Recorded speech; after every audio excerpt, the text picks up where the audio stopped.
MDS ದಮ್ ಆಲು, ನಾಲ್ ತಡ್ಕ ಮತ್ತು mushroom ಮಸಾಲೆ. MDS ನಿಂದ ಊಟ ಪ್ರತಿ ಸಲ ಸ್ವಾದಿಷ್ಟಕರ. MDH ಯಾವಾಗ್ಲೂ ನಿಮ್ಗೆ ಹೊಸ ರುಚಿ ನೀಡಲು ಪ್ರತಿಬದ್ಧವಾಗಿದೆ.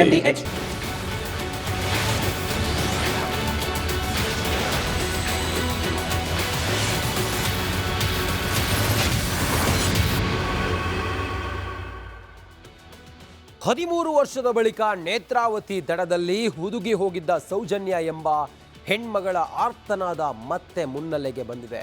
ನಿಮ್ಮ ರಿಪಬ್ಲಿಕ್ ಕನ್ನಡ ಸೌಜನ್ಯ ಸಾವಿನ ಜೊತೆ ಹುದುಗಿಕೊಂಡಿರುವ ಸತ್ಯಗಳನ್ನು ಒಂದೊಂದಾಗಿಯೇ ಬಯಲಿಗೆಳ್ತಾ ಇದೆ. ನಿನ್ನೆ ಸೌಜನ್ಯ ಸಾವಿನ ದಿನ ಏನಾಯಿತು ಅಂತ ಹೇಳಿದ್ವಿ. ಇವತ್ತು ಸೌಜನ್ಯ ಹತ್ಯೆಯಾದ 2ನೇ ದಿನ ಅಂದರೆ ಅಕ್ಟೋಬರ್ 12, 2012ರಂದು ಏನಾಯಿತು ಅನ್ನೋದನ್ನು ಮೋಹನ್ ಬೋಳಂಗಡಿ ಸ್ಫೋಟಕ ಅಂಶವನ್ನ ಬಯಲು ಮಾಡಿದ್ದಾರೆ.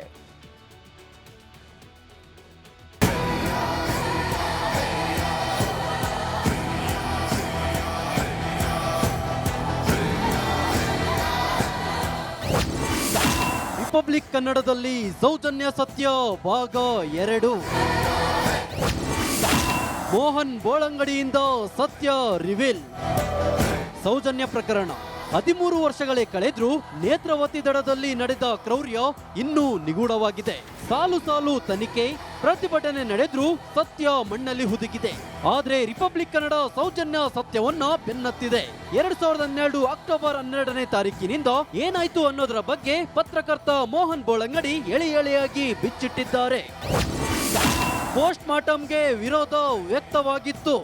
ಪೋಸ್ಟ್ ಮಾರ್ಟಮ್ಗೆ ಅವರು ರಿಕ್ವೆಷನ್ ಮಾಡಲೇಬೇಕು. ಪೋಸ್ಟ್ ಮಾರ್ಟಮ್ಗೆ ರಿಕ್ವೆಷನ್ ಮಾಡಿದ್ದಾರೆ. ಆ ಟೈಮಲ್ಲಿ ಏನಾಯಿತು, ಆದಮ್ ಅವರು ಹೇಳಿದ್ರು 6 ಕಳೆದಿದೆ, ಇನ್ನು ಪೋಸ್ಟ್ ಮಾರ್ಟಮ್ ಮಾಡಲಿಕ್ಕೆ ಆಗೋದಿಲ್ಲ. ಸುಪ್ರೀಂ ಕೋರ್ಟ್ ರೂಲಿಂಗ್ ಪ್ರಕಾರ ನಿಮಗೆ ಸಫಿಷಿಯೆಂಟ್ ಲೈಟ್ ಇದ್ದರೆ ಪೋಸ್ಟ್ ಮಾರ್ಟಮ್ ಮಾಡ್ಬೋದು ಅಂತಿದೆ. ಅದಕ್ಕೆ ಟೈಮಿಂಗ್ಸ್ ಇಲ್ಲ, ಸಫಿಷಿಯೆಂಟ್ ಲೈಟ್ ಬೇಕು ಅಷ್ಟೇ. ಬೆಳ್ತಂಗಡಿಯ ಶವಾಗಾರದಲ್ಲಿ ಅಂಥ ವ್ಯವಸ್ಥೆಗಳಿಲ್ಲ, ಮತ್ತು ಜನ್ರೇಟರ್ ತಂದು ಲೈಟಿಂಗ್ ವ್ಯವಸ್ಥೆ ಮಾಡೋದು. ಅದು ಅಲ್ಲದೆ ಇವರು ನೇರವಾಗಿ ವಸಂತ ಬಂಗೇರ್ ಅವರಿಗೆ ಹೇಳಿದ್ದಾರೆ. ವಸಂತ ಬಂಗೇರ್ ಅವರು ಡಾಕ್ಟ್ರಿಗೆ ಹೇಳಿದ್ದಾರೆ ಪೋಸ್ಟ್ ಮಾರ್ಟಮ್ ಮಾಡಿ, ಪೊಲೀಸರಿಗೆ ಹೇಳಿದ್ದಾರೆ ಮಾಡಿಬಿಟ್ಟು ಕೊಡಿ ಅಂತೇಳಿ. ಆದ್ದರಿಂದ ಆ ಒತ್ತಡವನ್ನು ತಂದದ್ದು ಯಾರು? ಸೌಜನ್ಯ ಮನೆಯವರು. ಆದಷ್ಟು ಬೇಗ ನಮಗೆ ಬಾಡಿ ಸಿಕ್ಕಿದರೆ ಆಯಿತು, ಇಲ್ಲಾಂದರೆ ಅಲ್ಲಿಂದ ಮಂಗಳೂರಿಗೆ ಕೇಸಗಡೆಗೆ ತರ್ತಾ ಇದ್ದೆ. ಅತ್ಯಾಚಾರ ಆಗಿಲ್ಲ, ಲೈಂಗಿಕ ದೌರ್ಜನ್ಯ ನಡೆದಿದೆ. ಆಗಿದೆ ಇಲ್ಲೋ ಅಂತ ಹೇಳ್ತಾರೆ. ಇದರಲ್ಲಿ ಆ್ಯಕ್ಚುಲಿ ಅತ್ಯಾಚಾರ ಆಗಿಲ್ಲ, ಆದರೆ ಲೈಂಗಿಕ ದೌರ್ಜನ್ಯ ನಡೆದಿದೆ. ಈಸ್ 376/2 ಅಲ್ಲಿ ಅಫೆನ್ಸು. ಕನ್ವಿಷನ್ ಪೀರಿಯಡ್ ಇದೆ. ಹಿಂಗೆ ಹೇಳಿದ ರುದ್ರಮುನಿ ಅವ್ರ ಮೇಲೆ, ಹಿಂಗೆ ಹೇಳಿದ ಕೀರ್ತಿ ಶಂಕರ್ ಘಟ್ಟ ಅವ್ರ ಮೇಲೆ ಮುರ್ಕೊಂಡು ಬಿದ್ದಿದ್ದಾರೆ ಸರ್, ನಿಮಗೂ ಗೊತ್ತಿದೆ. ಆಕೆ ಮೇಲೆ ಯಾರು ಮುರ್ಕೊಂಡು ಬಿಡ್ತಾರೆ ಅಂತ ನಾವು ಸುಳ್ಳು ಹೇಳಲಿಕ್ಕಾಗತ್ತಾ? ಪೊಲೀಸರ ವ್ಯಾನ್ ನೋಡಿ ಸಂತೋಷ್ ರಾವ್ ಓಡಿದ. ಕೆಳಗೆ ಇಳಿದ ಬಲಬದಿಯಲ್ಲಿ ಖಾಲಿ ಜಾಗದಲ್ಲಿ KSRP ವ್ಯಾನ್ ನಿಂತಿತ್ತು ಪೊಲೀಸರದ್ದು. ಆ ವ್ಯಾನನ್ನು ನೋಡಿ ಇವ ಓಡಿದ್ದು. ಓಕೆ, ವ್ಯಾನು ನಿಲ್ಲದಿದ್ರೆ ಇವ ಓಡ್ತಾ ಇರಲಿಲ್ಲ, ಜನರಿಗೆ ಅವನನ್ನು ಹಿಡಿದು ಕೊಡ್ತಲ್ಲೂ ಇರಲಿಲ್ಲ. ಓಡಿದ್ದು ಅಷ್ಟೊತ್ತಿಗೆ ಹಿಡಿದ್ರು. ಎಂಥದ್ದು ಅವನು ಚೀಲದಲ್ಲಿ ಎಂತ ಉಂಟು ಅಂತ ಹೇಳಿ. ಸಂತೋಷ್ ರಾವ್ ಗುರುತು ಹಿಡಿದಿದ್ದು ಹರೀಶ್. ಕಳವು ಮಾಡಿದ ಸುತ್ತಕೊಂಡು ಹುಡುಕಿದ್ದಾರೆ. ಇಷ್ಟೊತ್ತಿಗೆ ಹರೀಶ್ ಮಾಡಿ ಒಳ ಬಂದ. ಅವನು ಮನೆಗೆ ಹೋಗುವವನು, ಅವನು ಅಲ್ಲಿ ಅನ್ನಛತ್ರದಲ್ಲಿ ಕೆಲಸ ಮಾಡುವವನು. ಅವ ಬಂದು ನೋಡಿದಾಗ ಹೇಳಿದೆ, ನಿನ್ನೆ ಇವ ಸೌಜನ್ಯೊಟ್ಟಿಗೆ ಮಾತಾಡ್ತಾ ಇದ್ದ ಅಂತ. ಹರೀಶ್ ಮಾಡಿ ಒಳ ಐಡೆಂಟಿಫೈ ಮಾಡಿದ್ದಲ್ಲಿ ಇವ ನಿನ್ನೆ ಸೌಜನ್ಯೊಟ್ಟಿಗೆ ಮಾತಾಡ್ತಾ ಇದ್ದ ಅಂತೇಳಿ. ಆಗ ಜನ ಹಿಡ್ಕೊಂಡ್ರು ಇವ ಸೌಜನ್ಯನ ಕೊಂದವ ಅಂತ. ಆಗ ಅವನಿಗೆ ಅಲ್ಲಿ ಹೊಡೆತ ಬಿದ್ದದ್ದು, ಅಲ್ಲಿವರೆಗೆ ಹೊಡೆತ ಬೀಳಲಿಲ್ಲ.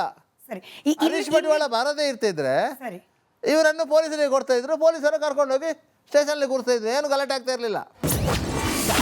ಸೌಜನ್ಯ ಜೊತೆ ಸಂತೋಷ್ ಮಾತನಾಡಿದ್ದು ನೋಡಿದ್ದಾರೆ. ನೋಡಿ ವಿಠಲಗೌಡರ ಅದರ ನಂತರ ಹರೀಶ್ ಮಡಿವಾಳ ಹೋದ್ದು. ಹರೀಶ್ ಮಡಿವಾಳ ಹೋಗುವುದಕ್ಕಿಂತ ಮೊದಲು ಗೋಪಾಲ ಪೂಜಾರಿ ಹೋಗಿದ್ದಾರೆ. ಹೌದು, ಅವ್ರು ರಿಕ್ಷಾದಲ್ಲಿ ಹೋದಾಗ ಅವ ಅಲ್ಲಿ ನಿಂತ್ಕೊಂಡಿದ್ದ. ಬಟ್ ಅವರು ಒಟ್ಟಿಗೆ ನೋಡಿಲ್ಲ ಸೌಜನ್ಯ ಹಾಗೆ ಸಂತೋಷ್ ರಾವ್ನ ಒಟ್ಟಿಗೆ ನೋಡಿಲ್ಲ. ಗೋಪಾಲ ಪೂಜಾರಿ ಒಟ್ಟಿಗೆ ನೋಡಿಲ್ಲ. ಹರೀಶ್ ಮಡಿವಾಳ ಹೋಗುವಾಗ ಇವರಿಬ್ರು ನಿಂತ್ಕೊಂಡು ಮಾತಾಡ್ತಿದ್ರು. ಅವ್ರು ಬೈಕ್ ನಿಲ್ಲಿಸಿದ್ದಾರೆ. ಏನಂತ ಕೇಳಿದ್ದಾರೆ, ಅವ್ರು ಅಡ್ರೆಸ್ ಕೇಳಿದ್ದಾರೆ ಅಂತ ಹೇಳಿದ್ರು. ಆಗ ನೋಡಿದ್ದಾರೆ, ಆಯ್ತು ಅಂತ ಹೇಳಿ ಅವ್ರು ಸೀದಾ ಹೋಗಿದ್ದಾರೆ. ರಾಜ್ಯ ಮಟ್ಟದ ಕರಾಟೆಯಲ್ಲಿ ಬ್ಲಾಕ್ ಬೆಲ್ಟ್ ಆಗಿತ್ತು. ಸಂತೋಷ್ ರಾವ್ನ ನೋಡಿದ್ರೆ ಒಬ್ನೇನೆ ಆ ಹುಡುಗಿಯನ್ನ ಎತ್ಕೊಂಡು, ಅದರಲ್ಲೂ ದಷ್ಟಪುಷ್ಟವಾಗಿದ್ದ ಹುಡುಗಿಯನ್ನ ಎತ್ಕೊಂಡು ಹೋಗ್ಲಿಕ್ಕೆ ಸಾಧ್ಯನೇ ಇಲ್ಲ, ತೋಡನ್ ದಾಟ್ಕೊಂಡು ಹೋಗೋಕ್ ಸಾಧ್ಯ ಇಲ್ಲ ಅಂತ. ಅದೇನಿಲ್ಲ. ಹಾಗಾದ್ರೆ 62 kg ಇರೋ ತಾರನಾಥನ ಹೇಗೆ ಎತ್ಕೊಂಡು ಹೋದ ಪೊಲೀಸ್ ಸ್ಟೇಷನಲ್ಲಿ? ಇವಳೇನು 42 kg ಇರ್ಬೋದಿತ್ತು ಪಾಪ ಹೆಣ್ಮಗು. ಇದೇ ಬ್ಲ್ಯಾಕ್ ಬೆಲ್ಟ್ ಆಗಿದೆ ಕರಾಟೆಯಲ್ಲಿ. ಸ್ಟೇಟ್ ಲೆವೆಲಲ್ಲಿ ಕರಾಟೆ ಕಾಂಪಿಟೇಷನಲ್ಲಿ ಪಾರ್ಟಿಸಿಪೇಟ್ ಮಾಡ್ತಾ ಇದ್ದ. ಆ ಸಂದರ್ಭದಲ್ಲಿ ಅವನಿಗೆ ಏಟು ಬಿದ್ದು ನರ ಸಂಬಂಧಿ ಸಮಸ್ಯೆ ಆದ್ದವನಿಗೆ ಶಿವಮೊಗ್ಗದ ಮಾನಸದಿಂದ, ಡಾಕ್ಟರ್ ಅಶೋಕ್ ಪೈ ಅವರ ಮಾನಸದಿಂದ ಚಿಕಿತ್ಸೆ ಪಡೀತಾ ಇದ್ದ. ಮರ್ಮಾಂಗದ ಗಾಯದ ಬಗ್ಗೆ ಗೊತ್ತಿರಲಿಲ್ಲ. ಅವರ ಗುಪ್ತಾಂಗದಲ್ಲಿ ಗಾಯ ಇದೆ ಅಂತ ಗೊತ್ತಿರಲಿಲ್ಲ. ಯಾವಾಗ ಮಹಾಬಲ ಶೆಟ್ಟಿಯವರು ಅವರನ್ನು ಪರೀಕ್ಷೆ ಮಾಡಿ ಅವರ ಗುಪ್ತಾಂಗದಲ್ಲಿ ಇಂಜಿನ್ ನಂಬರ್ 11 ಇದೆ ಅಂತ ಹೇಳಿ ಅದು ಬಯಲಾದ ಮೇಲೆ ಗೊತ್ತಾಯ್ತು ಅಂತ ಮೇಲೆ ಅವನೇ ಮಾಡಿದ ಅಂತ ಹೇಳಿದ ಕೂಡಲೇ ಇವರು ಹೇಳಿದರು, ಅವರನ್ನು ಪೊಲೀಸ್ ಸ್ಟೇಷನಲ್ಲಿ ಹೊಡೆದು ಬಡ್ದು ಅವನ ಮರ್ಮಾಂಗಕ್ಕೆ ಪೆಟ್ರೋಲ್ ಸುರಿದು ಈ ರೀತಿಯಾಗಿ ಅವನ ಮರ್ಮಾಂಗಕ್ಕೆ ಪೊಲೀಸರು ಗಾಯ ಮಾಡಿದರು ಅಂತ. ಆ ಸಂದರ್ಭದಲ್ಲಿ ಆದ ಗಾಯ ಅಲ್ಲ ಅಂತ. ವೈದ್ಯರುಗಳಿಗೆ ಆ ಗಾಯ ಯಾವ ಹೊತ್ತಿಗೆ ಆದದಂತ ಗೊತ್ತಾಗ್ತದೆ. ಬಟ್ ಕೋರ್ಟ್ ಕೂಡ ಈ ವಾದವನ್ನ ಒಪ್ಪಲೇ ಇಲ್ಲ. ಕೋರ್ಟಿಗೆ ಸರಿಯಾಗಿ ಆ ವಾದವನ್ನು ಪ್ಲೇಸ್ ಮಾಡಲಿಲ್ಲ. ಈ ಸತ್ಯ ಸಂದರ್ಶನ ಇಂದಿಗೆ ಮುಗಿಯಲ್ಲ. ಮುಂದೇನಾಯ್ತು ಅಂತ ನಾಳೆ ಸಂಜೆ 6:30 ಹಾಗೂ 8:30 ಕರ್ನಾಟಕ ಪ್ರೈಮ್ ಟೈಮ್ ನಲ್ಲಿ ಹೇಳ್ತೀವಿ, ಮಿಸ್ ಮಾಡಬೇಡಿ. News bureau, Republic Kannada.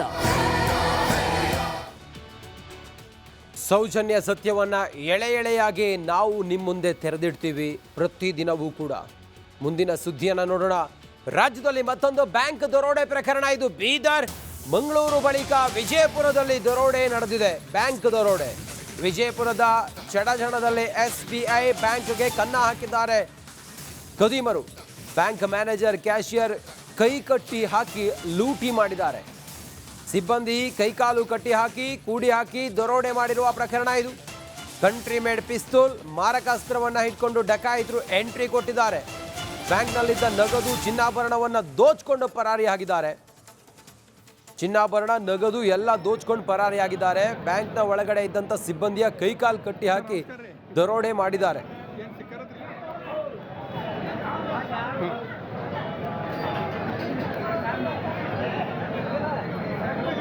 ಇಲ್ಲ ನಾನು ಹೇಳ್ತೀನಿ ಸರ್, ರೊಕ್ಕ ಬ್ಯಾಂಕ್ನ ತೊಗೊಂಡೋಗ್ಯಾರ ಯಾರು ತೊಗೊಂಡು ಬ್ಯಾಂಕ್ನಲ್ಲೆಲ್ಲ ಬ್ಯಾಂಕಿನವ್ರಿಗೆ ಸ್ಟಾಫಿನವ್ರಿಗೆ ಕರೆಕ್ಟ್ ಹೋಗಿದಾರಂತ.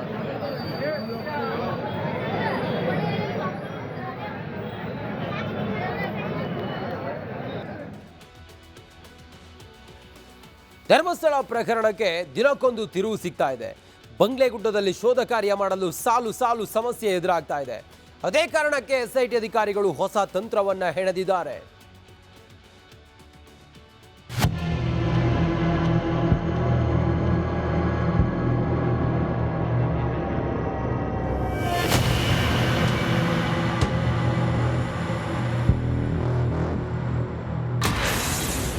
ಬಂಗ್ಲೆಗುಡ್ಡ ಶೋಧಕ್ಕೆ ವರದಿ ತರಿಸಿಕೊಂಡ SIT. ಮೀಸಲು ಅರಣ್ಯದಲ್ಲಿ ಅಗಿತಕ್ಕೆ ಕಾನೂನು ಅಡ್ಡಿ. ಧರ್ಮಸ್ಥಳದ ಬುರುಡೆ ಕೇಸ್ನ ಅತಿದೊಡ್ಡ ಸುದ್ದಿ ಹೊರಬಿದ್ದಿದೆ. ಬಂಗ್ಲೆಗುಡ್ಡ ಶೋಧಕ್ಕೆ SIT ಅಧಿಕಾರಿಗಳು ವರದಿ ತರಿಸಿಕೊಂಡಿದ್ದಾರೆ. ಸ್ಥಳದ ಕಾನೂನು ಹಕ್ಕು ನಿರ್ಧಾರ ಮಾಡಲು ವರದಿ ತರಿಸಿಕೊಂಡಿದ್ದು, ಅದರಲ್ಲಿ ನಕ್ಷೆ ಕೂಡ ಇದೆ. SIT ಭಾರೀ ಗೊಂದಲ. ಬುರುಡೆ ಕೇಸ್ ಬಗ್ಗೆ SIT ಟೀಮ್ ಗೊಂದಲಕ್ಕೆ ಸಿಲುಕಿದಂತೆ ಕಾಣುತ್ತಿದೆ. ಬಂಗ್ಲೆಗುಡ್ಡದಲ್ಲಿ ಶೋಧ ವಿಚಾರದಲ್ಲಿ ಗೊಂದಲ ಮಾಡಿದ್ದು, ಶೋಧ ನಡೆಸಲು ಕಾನೂನು ತಜ್ಞರ ಸಲಹೆ ಕೇಳಲಾಗಿದೆ. ವಿಠಲ್ಗೌಡ ತೋರಿಸುವ ಜಾಗದಲ್ಲಿ ಶೋಧ ನಡೆಸಬೇಕು ಅಥವಾ ಸಂಪೂರ್ಣ ಬಂಗ್ಲೆಗುಡ್ಡದಲ್ಲಿ ಶೋಧ ನಡೆಸಬೇಕು ಎಂಬ ಗೊಂದಲದ ಹಿನ್ನೆಲೆಯಲ್ಲಿ ಕಾನೂನು ಸಲಹೆ ಪಡೆಯಲಾಗುತ್ತಿದೆ. ವಿಠಲಗೌಡನೇ ಬಂಗ್ಲೆಗುಡ್ಡದಿಂದ ಬುರುಡೆ ತಂದುಕೊಟ್ಟಿದ್ದ. ಮಾಜರು ವೇಳೆ ಅಸ್ಥಿಪಂಜರ ನೋಡಿದ್ದಾಗಿ ಹೇಳಿದ್ದ. ಬಂಗ್ಲೆಗುಡ್ಡದಲ್ಲಿ ಇಂದೂ ಸಹ SIT ಶೋಧ ನಡೆಯಲಿಲ್ಲ. ಅರಣ್ಯ ಇಲಾಖೆ ವರದಿಯ ಬಳಿಕ ಶೋಧದ ಬಗ್ಗೆ ತೀರ್ಮಾನ ಮಾಡಲಾಗುತ್ತದೆ. ಧರ್ಮಸ್ಥಳದ ವಿರುದ್ಧ ಷಡ್ಯಂತ್ರ ಮಾಡಿದ್ದ ಪ್ರಕರಣ ದೊಡ್ಡ ತಿರುವು ಪಡೆಯುತ್ತಿದ್ದು, ಎತ್ತ ಸಾಗುತ್ತೋ ಕಾದು ನೋಡಬೇಕಿದೆ. Bureau report, Republic Kannada. ಧರ್ಮಸ್ಥಳದ ಬಂಗ್ಲೆಗುಡ್ಡದಲ್ಲಿ ಮಹಜರ್ ನಡೆಸುವ ವಿಚಾರವಾಗಿ SIT ಗೊಂದಲಕ್ಕೀಡಾಗಿದೆ. ಕೊನೆ ಕ್ಷಣದಲ್ಲಿ ಮತ್ತೆ ಮಹಜರ್ ಕಾರ್ಯ ಮುಂದೂಡಿಕೆ ಮಾಡಲಾಗಿದೆ. ಕೊನೆಯ ಕ್ಷಣದಲ್ಲಿ ಸೌಜನ್ಯ ಮಾವ ವಿಠಲ್ಗೌಡ ಹೇಳಿಕೆ ಆಧರಿಸಿ ಮತ್ತೆ ಮಹಜರ್ ನಡೆಸುವ ಸಾಧ್ಯತೆಯೂ ಇದೆ.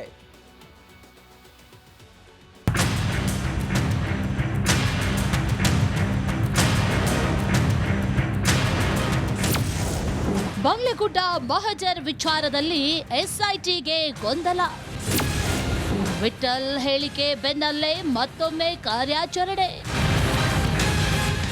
ಧರ್ಮಸ್ಥಳದ ಬುರುಡೆ ಪ್ರಕರಣದ ರಹಸ್ಯವನ್ನ ಭೇದಿಸಲು ಎಸ್ಐಟಿ ಸಕ್ರಿಯವಾಗಿ ಕೆಲಸ ಮಾಡುತ್ತಿದೆ. ಅನಾಮಿಕ ವ್ಯಕ್ತಿ ಚಿನ್ನಯ್ಯನನ್ನ ವಶಕ್ಕೆ ಪಡೆದುಕೊಂಡು ವಿಚಾರಣೆ ನಡೆಸಲಾಗುತ್ತಿದೆ. ಇದೀಗ ಸೌಜನ್ಯ ಮಾವ ವಿಠಲ್ ಗೌಡ ಚಿನ್ನಯ್ಯನ ಮೇಲೆ ಆರೋಪ ಮಾಡಿದ್ದು ಅಸ್ಥಿಪಂಜರಗಳನ್ನ ಬಂಗ್ಲೆಗುಡ್ಡ ಕಾಡಿನಲ್ಲಿ ನೋಡಿರೋದಾಗಿ ಹೇಳಿದ್ದಾರೆ. ಹೀಗಾಗಿ ಮತ್ತೆ ಬಂಗ್ಲೆಗುಡ್ಡದಲ್ಲಿ ಮಹಜರ್ ಪ್ರಕ್ರಿಯೆ ನಡೆಸುವ ಸಾಧ್ಯತೆ ಇದೆ.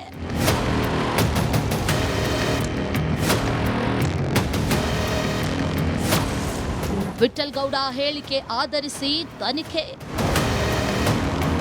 ಮಾಸ್ಕ್ ಧರಿಸಿದ ದೂರುದಾರನಾದ ಚಿನ್ನಯ್ಯ ಮೊದಲು ಈ ಆರೋಪಗಳನ್ನ ಮಾಡಿದ್ದ. ನಂತರ ಎಸ್ಐಟಿ ತನಿಖೆಯಲ್ಲಿ ಚಿನ್ನಯ್ಯ ಆರೋಪ ಸುಳ್ಳು ಅಂತ ಹೇಳಿದ್ದ. ಆದರೆ ಈಗ ವಿಠಲ್ ಗೌಡ ಮಹಜರ್ ವೇಳೆ ಮತ್ತಷ್ಟು ಅಸ್ಥಿಪಂಜರ ನೋಡಿರೋದಾಗಿ ಹೇಳಿದ್ದು ಅವರ ಹೇಳಿಕೆಯು ಪ್ರಕರಣಕ್ಕೆ ಹೊಸ ತಿರುವನ್ನ ನೀಡಿದೆ. ಬಂಗ್ಲೆಗುಡ್ಡೆಗೆ 2 ಸಲ ಕರ್ಕೊಂಡು ಹೋಗಿದ್ದಾರೆ ಮಾಜರಿಗೆ, ಒಂದು ಸ್ಪಾಟ್ ಮಾಜರಿಗೆ.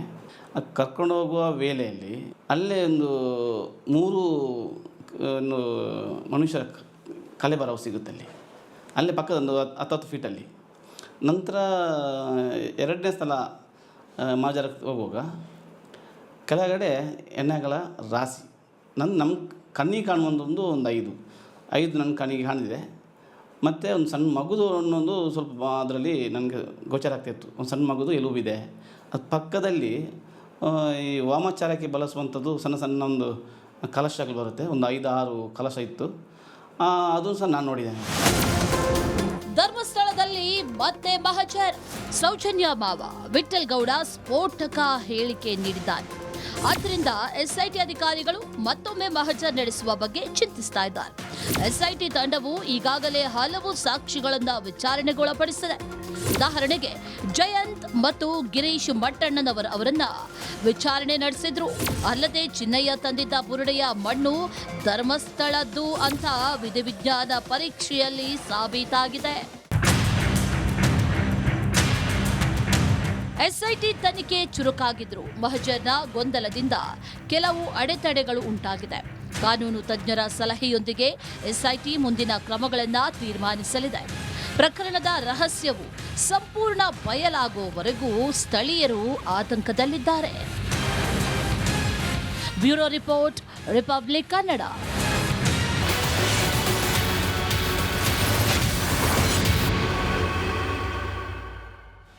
ವಿರಾಮದ ಬಳಿಕ ಮತ್ತೊಮ್ಮೆ ಸ್ವಾಗತ. ಸಿದ್ದರಾಮಯ್ಯ ಸರ್ಕಾರ ಧರ್ಮದ ವಿಚಾರದಲ್ಲಿ ಮತ್ತೊಂದು ವಿವಾದಿತ ಹೆಜ್ಜೆ ಇಟ್ಟಿದೆ. ಜಾತಿ ಗಣತಿ ಮಾಡುವಾಗ ಕೇಳುವ ಒಂದು ಪ್ರಶ್ನೆ ದೊಡ್ಡ ಗೊಂದಲ ಸೃಷ್ಟಿಸಿದೆ. ಸರ್ಕಾರದ ನಡೆ ಹಿಂದೂಗಳ ಆಕ್ರೋಶಕ್ಕೆ ಕಾರಣವಾಗಿದೆ.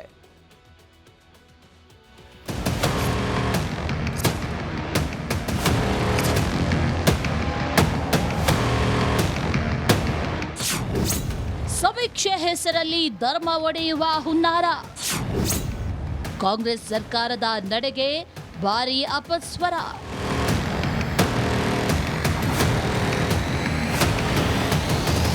ಕಾಂಗ್ರೆಸ್ ನಾಯಕರಿಗೆ ಜಾತಿ ಗಣತಿ ಮೇಲೆ ಅಪಾರ ಪ್ರೀತಿ.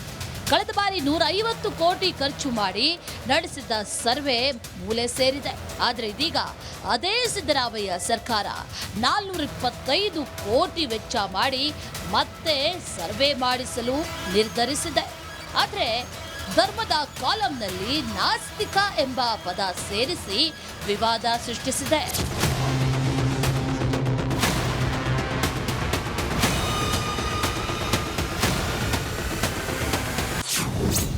ಧರ್ಮದ ಕಾಲಂ ನಾಸ್ತಿಕ. ಸಿದ್ದರಾಮಯ್ಯ ಸರ್ಕಾರ ಜಾತಿಗಣತಿ ಲಿಸ್ಟ್ನಲ್ಲಿ ಹೊಸ ಧರ್ಮ ಸೃಷ್ಟಿಸಿದೆ. ಧರ್ಮದ ಕಾಲಂನಲ್ಲಿ ನಾಸ್ತಿಕ ಅಂತ ಬರೆಸಲು ಅವಕಾಶ ನೀಡಲಾಗಿದ್ದು, ಆ ಮೂಲಕ ಪ್ರತ್ಯೇಕವಾಗಿ ಧರ್ಮದ ಕಾಲಂನಲ್ಲಿ ಆಯ್ಕೆ ಕೊಟ್ಟಿದೆ. ದೇವರನ್ನ ನಂಬದವರಿಗೆ ನಾಸ್ತಿಕ ಎಂಬ ಆಯ್ಕೆ ಕೊಟ್ರ? ದೇವರನ್ನ ನಂಬದೆ ಧರ್ಮದಲ್ಲಿ ನಂಬಿಕೆ ಇಟ್ಟವರ ಕತೆ ಏನು ಅಂತ ಜನ ಪ್ರಶ್ನೆ ಮಾಡ್ತಿದ್ದಾರೆ. ಜಾತಿ ಸಮೀಕ್ಷೆಯ ಈ ಆಯ್ಕೆ ಭಾರೀ ಚರ್ಚೆಗೆ ಕಾರಣ ಆಗಿದೆ. ದೇವರನ್ನ ನಂಬುವವನು ಆಸ್ತಿಕ, ನಂಬದವನು ನಾಸ್ತಿಕ. ದೇವರನ್ನ ನಂಬದವರಿಗೆ ಜಾತಿ, ಉಪಜಾತಿ, ಧರ್ಮ ಇರಲ್ವಾ ಅಂತ ಪ್ರಶ್ನೆ ಮಾಡಲಾಗ್ತಿದೆ. ನನಗನ್ಸುತ್ತೆ ಕಾಂಗ್ರೆಸ್ನವರು ಈ ಸಮಾಜವನ್ನ, ದೇಶವನ್ನ, ರಾಜ್ಯಗಳನ್ನ, ಭಾಷೆಯನ್ನ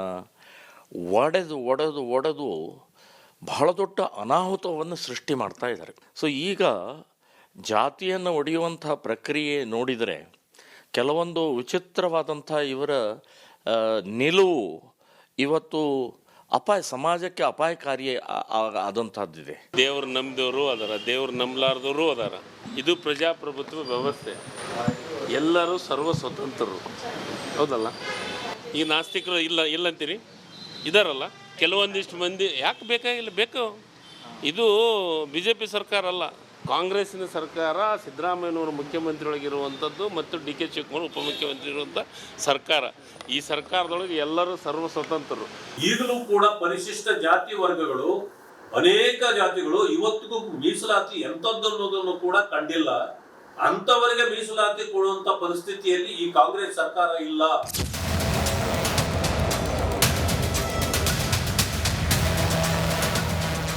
ಸಿದ್ದರಾಮಯ್ಯ ಸರ್ಕಾರ ಮತ್ತೊಂದು ವಿವಾದದ ಗೂಡಿಗೆ ಕೈ ಹಾಕಿದೆ. ಇದು ಎಲ್ಲಿಗೆ ಹೋಗಿ ನಿಲ್ಲುತ್ತೋ ಕಾದು ನೋಡಬೇಕಿದೆ. News desk, Republic Kannada. Siddaramaiah ಸರ್ಕಾರ ಇದ್ರೆ ಮತಾಂತರ ಹೆಚ್ಚಾಗುತ್ತಾ? ಹೌದು ಅಂತಿದ್ದಾರೆ ಬಿಜೆಪಿಯವರು. ಆ ಆರೋಪ ಸತ್ಯ ಎನ್ನಿಸೋ ರೀತಿಯಲ್ಲಿ ಸರ್ಕಾರ ಕೂಡ ನಡೆದುಕೊಳ್ತಾ ಇದ್ದು ಹಿಂದೂಗಳ ಕೆಂಗಣ್ಣಿಗೆ ಗುರಿಯಾಗಿದೆ.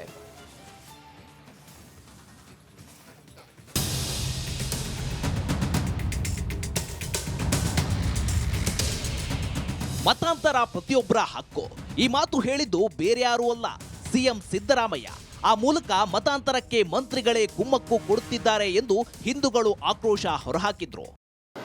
ಈಗ ನಾವು ಕನ್ವರ್ಷನ್ ಆಗೋದು ಬೇಡ ಅಂತ ಹೇಳಿದ್ರು ಕೂಡ ಕೆಲವರು ವ್ಯವಸ್ಥೆಯ ಪರಿಣಾಮವಾಗಿ ಕನ್ವರ್ಷನ್ ಆಗಿಬಿಡ್ತಾರೆ. ನಮ್ಮ ಸಮಾಜದಲ್ಲಿ, ಹಿಂದೂ ಸಮಾಜದಲ್ಲಿ ಎಲ್ಲರೂ ಸಮಾನತೆ ಇದ್ದಿದ್ರೆ ಯಾಕೆ ಕನ್ವರ್ಷನ್ ಆಗ್ತಾರೆ? ಮತ್ತೊಂದು ವಿವಾದದಲ್ಲಿ ಸಿಲುಕಿದ ಸಿದ್ದು ಸರ್ಕಾರ.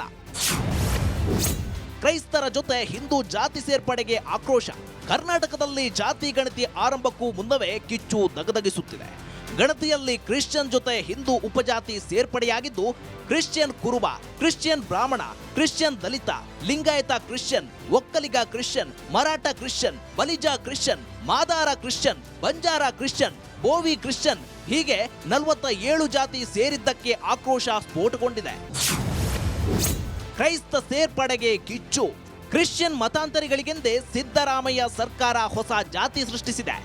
ಮತಾಂತರವಾದವರನ್ನ ಕ್ರೈಸ್ತ ಧರ್ಮಕ್ಕೆ ಸೇರಿಸಿಲ್ಲ, ಅದರ ಬದಲಿಗೆ ಮೂಲ ಜಾತಿ ಜೊತೆ ಕ್ರಿಶ್ಚಿಯನ್ ಎಂದು ಸೇರಿಸಿ ಹೊಸ ಜಾತಿ ಸೃಷ್ಟಿಸಲಾಗಿದೆ. ಉದಾಹರಣೆಗೆ ಕುರುಬ ಕ್ರಿಶ್ಚಿಯನ್, ಒಕ್ಕಲಿಗ ಕ್ರಿಶ್ಚಿಯನ್, ನೇಕಾರ ಕ್ರಿಶ್ಚಿಯನ್ ಹೀಗೆ ಹಲವು ಜಾತಿಗಳ ಜೊತೆ ಕ್ರಿಶ್ಚಿಯನ್ ಎಂದು ಕಾಲಂ ಮಾಡಲಾಗಿದೆ. ಈ ಬಗ್ಗೆ ಬಿಜೆಪಿ ನಾಯಕರು ಹಿಂದುಳಿದ ವರ್ಗಗಳ ಆಯೋಗಕ್ಕೆ ಆಕ್ಷೇಪಣಾ ಪತ್ರ ಬರೆದಿದ್ದಾರೆ. ಅದರಲ್ಲೂ ವೀರಶೈವ ಲಿಂಗಾಯತ ಒಳಪಂಗಡದಲ್ಲೂ ಗೊಂದಲ ಸೃಷ್ಟಿಸಲಾಗಿದೆ. ವೀರಶೈವ ಮಹಾಸಭಾದಿಂದ 92 ಒಳಪಂಗಡಕ್ಕೆ ಮನವಿ ಮಾಡಿದ್ರೆ 135 ಒಳಪಂಗಡ ಸೇರ್ಪಡೆ ಮಾಡಲಾಗಿದೆ. ಇದಕ್ಕೆ ಅಖಿಲ ಭಾರತ ವೀರಶೈವ ಮಹಾಸಭಾ ತೀವ್ರ ವಿರೋಧ ವ್ಯಕ್ತಪಡಿಸಿದೆ. ಆದ್ದರಿಂದ ಮಹಾಸಭಾದಿಂದ ಆಕ್ಷೇಪಣೆ ಕೂಡ ಸಲ್ಲಿಕೆಯಾಗಿದೆ. ಆದರೆ ಆಯೋಗ ಹೇಗೆ ಪರಿಗಣಿಸುತ್ತೆ ಎಂಬ ಗೊಂದಲ ಮೂಡಿದೆ.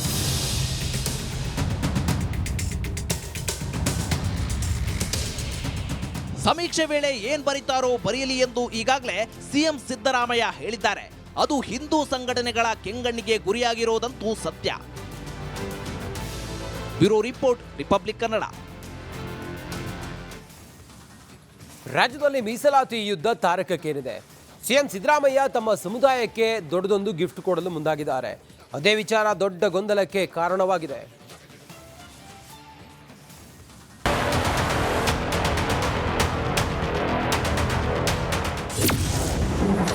ಎಸ್ಟಿಗೆ ಸೇರುತ್ತಾ ಕುರುಬ ಸಮುದಾಯ? ಭರ್ಜರಿ ಗಿಫ್ಟ್ ಕೊಡ್ತಾರಾ ಸಿದ್ದರಾಮಯ್ಯ? ರಾಜ್ಯದಲ್ಲಿ ಜಾತಿ ಗಣತಿ ಸಮೀಕ್ಷೆ ಪ್ರಕ್ರಿಯೆಗಳು ಶುರುವಾಗುತ್ತಿರುವಾಗಲೇ ಜಾತಿ ಗದ್ದಲವು ಜೋರಾಗುತ್ತಿದೆ. ಸರ್ಕಾರದ ಕೆಲವು ನಡೆಗಳನ್ನ ವಿಪಕ್ಷಗಳು ಎತ್ತಿ ತೋರಿಸಿ ವಿರೋಧ ಮಾಡುತ್ತಿದೆ. ಈ ನಡುವೆ ಕುರುಬ ಸಮುದಾಯವನ್ನ ಎಸ್ಟಿ ಪಟ್ಟಿಗೆ ಸೇರ್ಪಡೆ ಮಾಡುವ ಸರ್ಕಾರದ ಚಿಂತನೆ ಜಾತಿ ಗದ್ದಲಕ್ಕೆ ಮತ್ತೊಂದು ಸೇರ್ಪಡೆಯಾಗಿದೆ. ಕುರುಬ ಸಮುದಾಯ ಹಿಂದುಳಿದ ವರ್ಗಗಳ ಪ್ರವರ್ಗ 2A ನಲ್ಲಿದೆ. ಇಲ್ಲಿ 15% ಮೀಸಲಾತಿಯನ್ನ ಈ ಸಮುದಾಯ ಪಡೆದುಕೊಳ್ಳುತ್ತಿದೆ. ಆದರೆ ಈ ಪ್ರವರ್ಗದಲ್ಲಿ ಕುರುಬ ಸಮುದಾಯದ ಜೊತೆಗೆ ಕುಂಬಾರ, ವಿಶ್ವಕರ್ಮ, ದೇವಾಂಗ, ಮಡಿವಾಳ, ನೇಕಾರ, ಅಗಸ, ತಿಗಳ ಸೇರಿದಂತೆ 102 ಜಾತಿಗಳಿವೆ. ಆದ್ರಿಂದ ಎಸ್ಟಿಗೆ ಸೇರಿಸಿ ಎಂದು ಹೋರಾಟ ಶುರುವಾಗಿದೆ. ಸಿದ್ದರಾಮಯ್ಯ ಪರ ಬೀದಿಗೆ ಇಳಿದ್ರೆ ಹುಷಾರ್. ಸ್ವಾಮಿಗಳೇ, ನೀವು ಕಾಗಿನೆಲೆ ಮಹಾಸಂಸ್ಥಾನ ಕನಕ ಗುರುಪೀಠದ ಸ್ವಾಮಿಗಳೇ, ಬೇಕಾದರೆ ಸಿದ್ದರಾಮಯ್ಯನ ಮನೆಗೆ ಹೋಗಿ ಆಶೀರ್ವಾದ ಮಾಡಿ, ಮಠದಲ್ಲಿ ಆಶೀರ್ವಾದ ಮಾಡ್ಕೊಳ್ಳಿ. ಬೀದಿಗೆ ಸಿದ್ದರಾಮಯ್ಯನ ಪರ ಬಂದರೆ ಬೇರೆ ಥರ ಆಗುತ್ತೆ, ಬೇರೆ ಥರ ಆಗುತ್ತೆ. ಸಿದ್ದರಾಮಯ್ಯನ ಕಾಲಾಳುಗಳೆಲ್ಲ ನೀವು, ಕಾಂಗ್ರೆಸ್ ಪಕ್ಷದ ಜೀತಗಾರರೆಲ್ಲ ಸ್ವಾಮಿಗಳೇ, ಕುರುಬ ಸಮಾಜದ ಪೀಠಾಧಿಪತಿಗಳು ನೀವು. ಎಚ್ಚರ, ಈ ತಂಟೆಗೆ ಬರಕ್ಕೆ ಕೂಡ್ದು ನೀವು.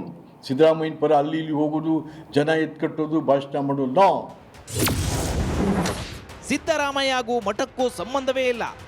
ಕಾಗಿನೆಲೆ ಮಹಾಸಂಸ್ಥಾನ ಕನಕ ಗುರುಪೀಠದ ಮಠಾಧಿಪತಿಗಳಿಗೆ ವಿನಂತಿ ಮಾಡ್ತಾ ಇದ್ದೀನಿ, ನಿಮ್ಮನ್ನು ಈಚೆ ಬಿಡ್ತಾರೆ ಈಗ.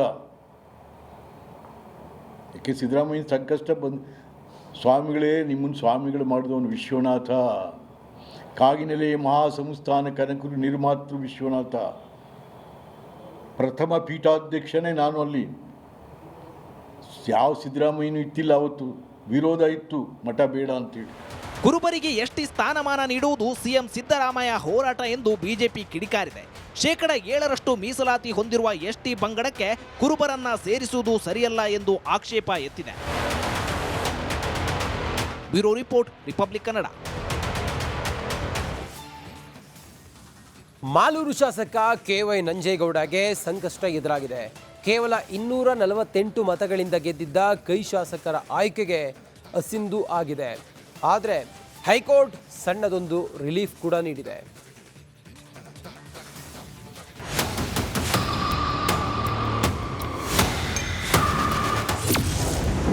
ಕಾಂಗ್ರೆಸ್ ಶಾಸಕ KY ನಂಜೇಗೌಡಗೆ ಸಂಕಷ್ಟ, ಆಯ್ಕೆಯನ್ನೇ ಅಸಿಂಧುಗೊಳಿಸಿದ ಹೈಕೋರ್ಟ್. ಕಾಂಗ್ರೆಸ್ ಶಾಸಕ KY ನಂಜೇಗೌಡಗೆ ಸಂಕಷ್ಟ ಎದುರಾಗಿದ್ದು, ಮಾಲೂರು ಶಾಸಕರ ಆಯ್ಕೆ ಅಸಿಂಧುಗೊಳಿಸಲಾಗಿದೆ. ಅಲ್ಲದೆ ತನ್ನದೇ ಆದೇಶಕ್ಕೆ 30 ದಿನಗಳ ತಡೆ ನೀಡಿರೋ ಹೈಕೋರ್ಟ್ ಸುಪ್ರೀಂ ಕೋರ್ಟ್ಗೆ ಹೋಗಲು ಅವಕಾಶ ನೀಡಿದೆ. ಜೊತೆಗೆ ಮರು ಮತ ಎಣಿಕೆಗೆ ಸೂಚನೆ ನೀಡಿದೆ. 2023ರ ವಿಧಾನಸಭಾ ಚುನಾವಣೆ ಫಲಿತಾಂಶ ಮರು ಎಣಿಕೆಗೆ ಬಿಜೆಪಿ ಪರಾಜಿತ ಅಭ್ಯರ್ಥಿ KS ಮಂಜುನಾಥ್ ಗೌಡ ಅರ್ಜಿ ಸಲ್ಲಿಸಿದ್ರು. 2023ರ ವಿಧಾನಸಭಾ ಚುನಾವಣೆಯಲ್ಲಿ ಈಗಿನ ಹಾಲಿ ಶಾಸಕ KY ನಂಜೇಗೌಡ 248 ಮತಗಳ ಅಂತರದಿಂದ ಗೆದ್ದಿದ್ದರು. ಈ ಬಗ್ಗೆ ಮಾಜಿ ಶಾಸಕ ಬಿಜೆಪಿ ಅಭ್ಯರ್ಥಿಯಾಗಿದ್ದ KS ಮಂಜುನಾಥ್ ಗೌಡ ಹೈಕೋರ್ಟ್ ಮೊರೆ ಹೋಗಿದ್ದರು. ಮತ ಎಣಿಕೆಯಲ್ಲಿ ಲೋಪವಾಗಿದ್ದು ಮರುಮತ ಎಣಿಕೆಗೆ ಆದೇಶ ನೀಡುವಂತೆ ಮನವಿ ಮಾಡಿದ್ದರು. ಆ ಮನವಿಯನ್ನ ನ್ಯಾಯಾಲಯ ಪುರಸ್ಕರಿಸಿದೆ. ಚುನಾವಣೆ ಅಸಿಂಧು ಮಾಡಿ ಕೌಂಟಿಂಗ್ ಕೊಟ್ಟರಿಂದ ಬೇಜಾರಾಗಿದೆ. ಅದರಿಂದ ನಾನು ಸೀನಿಯರ್ ವಕೀಲರನ್ನು ಮಾತಾಡಿದ್ದೇನೆ, ಈಗ ಹೋಗ್ತಾ ಇದ್ದೇನೆ. ಇದನ್ನು ಸುಪ್ರೀಂ ಕೋರ್ಟಿಗೆ ಚಾಲೆಂಜ್ ಮಾಡ್ತೇನೆ.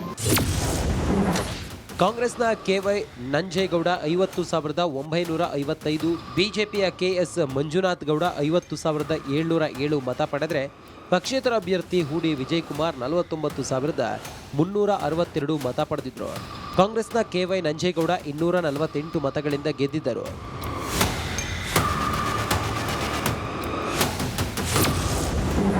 ಮರು ಮತ ಎಣಿಕೆಗೆ ಮಂಜುನಾಥ್ ಗೌಡ ಪಟ್ಟು. ಕಡಿಮೆ ಮತಗಳ ಅಂತರದಿಂದ ಸೋತಿದ್ದಕ್ಕೆ ಮಂಜುನಾಥ್ ಗೌಡ ಮತ್ತು ಬೆಂಬಲಿಗರು ಮರು ಮತ ಎಣಿಕೆಗೆ ಒತ್ತಾಯ ಮಾಡಿದರು. ಅಂದಿನ ಜಿಲ್ಲಾಧಿಕಾರಿ ಮರು ಮತ ಎಣಿಕೆಗೆ ಅವಕಾಶ ನೀಡದೆ ಲಾಟರಿ ಮೂಲಕ ಆಯ್ಕೆ ಮಾಡಿಕೊಂಡು ಮತ ತಾಳೆ ಮಾಡಿದ್ದರು. ಅದೇ ಕಾರಣಕ್ಕೆ ಈ ಕಾನೂನು ಹೋರಾಟ ನಡೆಯುತ್ತಿದೆ. Bureau report, Republic Kannada. ನಿಮ್ಮ ಹತ್ರ BPL ಕಾರ್ಡ್ ಇದೆಯಾ? ಆ ಕಾರ್ಡ್ ರದ್ದಾಗಬಹುದು. ಸಿದ್ದರಾಮಯ್ಯ ಸರ್ಕಾರ ಪಡಿತರ ಚೀಟಿ ಅಕ್ರಮ ತಡೆಗೆ ಈಗ ಮುಂದಾಗಿದೆ. ಅದಕ್ಕಾಗಿ ಭರ್ಜರಿ ಕಾರ್ಯಾಚರಣೆಯನ್ನು ಆರಂಭಿಸಿದೆ. ಈ ವರದಿ ನೋಡಿ.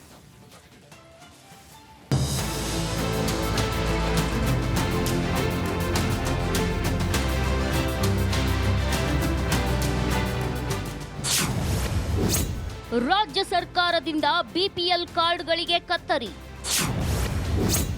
8 ಲಕ್ಷ ಕುಟುಂಬಗಳಿಗೆ ಶಾಕ್ ಕೊಡಲು ತಯಾರಿ. ಕಾಸಿದ್ದೋರಿಗೆ ಬಿಪಿಎಲ್ ಕಾರ್ಡ್ ಕೊಡಬಾರದು ಅಂತ ಸಿದ್ದರಾಮಯ್ಯ ಸರ್ಕಾರ ನಿರ್ಧರಿಸಿದೆ. ಕೋಟಿ ಕೋಟಿ ಆಸ್ತಿ ಇರೋರ ಬಳಿ ಕೂಡ ಬಿಪಿಎಲ್ ಕಾರ್ಡ್ ಇರೋದು ಪತ್ತೆಯಾಗಿದೆಯಂತೆ. ಆದ್ದರಿಂದ ಪಡಿತರ ಚೀಟಿಗಳನ್ನ ರದ್ದು ಮಾಡಲು ಕೇಂದ್ರ ಸರ್ಕಾರ ಸೂಚನೆ ನೀಡಿದ್ದು, ರಾಜ್ಯದಲ್ಲಿ 8 ಲಕ್ಷಕ್ಕೂ ಹೆಚ್ಚು ಬಿಪಿಎಲ್ ಕಾರ್ಡ್ ಕ್ಯಾನ್ಸಲ್ ಆಗೋ ಸಾಧ್ಯತೆ ಇದೆಯಂತೆ. ರಾಜ್ಯ ಸರ್ಕಾರ ಬಿಪಿಎಲ್ ಕಾರ್ಡ್ಗಳಿಗೆ ಕತ್ತರಿ ಹಾಕಲು ನಿರ್ಧರಿಸಿದೆ. ಬಿಪಿಎಲ್ ಕಾರ್ಡ್ಗಳನ್ನ ರದ್ದು ಮಾಡಿರುವ ಪಟ್ಟಿ ಪ್ರಕಟವಾಗಿದ್ದು, ರೇಷನ್ ನ್ಯಾಯಬೆಲೆ ಅಂಗಡಿಗಳ ಮುಂದೆ ಪಟ್ಟಿ ಹಾಕಲಾಗಿದೆ. ಆದಾಯ ಹೆಚ್ಚಳವಿರುವವರ ಬಿಪಿಎಲ್ ಕಾರ್ಡ್ ರದ್ದು ಮಾಡಲಾಗುತ್ತೆ. 1,20,000ಕ್ಕಿಂತ ಅಧಿಕ ಆದಾಯ ಇದ್ರೆ ಕಾರ್ಡ್ ಕ್ಯಾನ್ಸಲ್ ಆಗುತ್ತೆ. ರಾಜ್ಯದಲ್ಲಿ 8 ಲಕ್ಷ ಬಿಪಿಎಲ್ ಕಾರ್ಡ್ಗೆ ಬ್ಯಾನ್ ಬರೆ ಎಳೆಯೋ ಸಾಧ್ಯತೆ ಇದ್ದು, ಅನರ್ಹರು ಪಡೆದ ಕಾರ್ಡ್ಗಳ ಮೇಲೆ ಹದ್ದಿನ ಕಣ್ಣಿಡಲಾಗಿದೆ.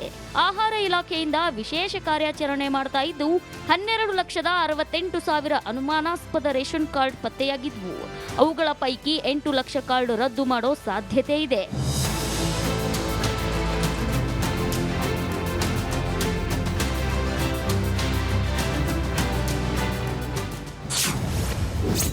ಬೆಂಗಳೂರಲ್ಲೇ ಲಕ್ಷಕ್ಕೂ ಅಧಿಕ ಕಾರ್ಡ್ ಕ್ಯಾನ್ಸಲ್. ಕೋಟ್ಯಾಧಿಪತಿಗಳ ಬಳಿ ಕೂಡ ಬಿಪಿಎಲ್ ಕಾರ್ಡ್ ಇರೋದು ಪತ್ತೆಯಾಗಿದ್ದು, ಅನರ್ಹರು ಪಡೆದಿರುವ ಬಿಪಿಎಲ್ ಕಾರ್ಡ್ಗಳ ಮೇಲೆ ಇಲಾಖೆ ಹದ್ದಿನ ಕಣ್ಣಿಟ್ಟಿದೆ. ಹೀಗಾಗಿ ಬೆಂಗಳೂರು ನಾಗರಿಕರ ಲಕ್ಷಕ್ಕೂ ಅಧಿಕ ಕಾರ್ಡ್ ಕ್ಯಾನ್ಸಲ್ ಆಗೋ ಸಾಧ್ಯತೆ ಇದೆ. ವಿವಿಧ ಕಂಪನಿಗಳಲ್ಲಿ ಡೈರೆಕ್ಟರ್ ಆಗಿರೋ 19,690 ಮಂದಿ ಕಾನೂನು ಬಾಹಿರವಾಗಿ ಬಿಪಿಎಲ್ ಕಾರ್ಡ್ ಹೊಂದಿದ್ದಾರೆ. 25 ಲಕ್ಷಕ್ಕೂ ಹೆಚ್ಚು ಆದಾಯ ಹೊಂದಿರೋ 2,684 ಮಂದಿ ಬಳಿ ಬಿಪಿಎಲ್ ಕಾರ್ಡ್ ಇದೆ. ಮೃತರ ಹೆಸರು ಮತ್ತು ನಕಲಿ ಕಾರ್ಡ್ ಬಳಸಿ ಕೆಲವರು ಕಾರ್ಡ್ ಪಡೆದಿದ್ದಾರೆ. ಪ್ರತಿ ತಿಂಗಳು ಉಚಿತ ಪಡಿತರ ಪಡೆಯುತ್ತಿದ್ದಾರೆ. 6,16,196 ಮಂದಿ ಕೆವೈಸಿ ಮಾಡಿಸಿಲ್ಲ. 1,20,000ಕ್ಕಿಂತ ಅಧಿಕ ಆದಾಯ ಹೊಂದಿದವರ ಸಂಖ್ಯೆ 5 ಲಕ್ಷ ದಾಟಿದೆ. ಅಂತಾರಾಜ್ಯ ಪಡಿತರ ಚೀಟಿದಾರರ ಸಂಖ್ಯೆ 57,864. 7.5 ಎಕರೆಗಿಂತ ಜಾಸ್ತಿ ಇರುವವರ ಸಂಖ್ಯೆ 33,456 ಇದೆ. 19,893 ಮಂದಿ 6 ತಿಂಗಳಿಂದ ರೇಷನ್ ಪಡೆದಿಲ್ಲ. 1,446 ಕಾರ್ಡ್ಗಳು ಮೃತ ಸದಸ್ಯರ ಹೆಸರಲ್ಲಿವೆ.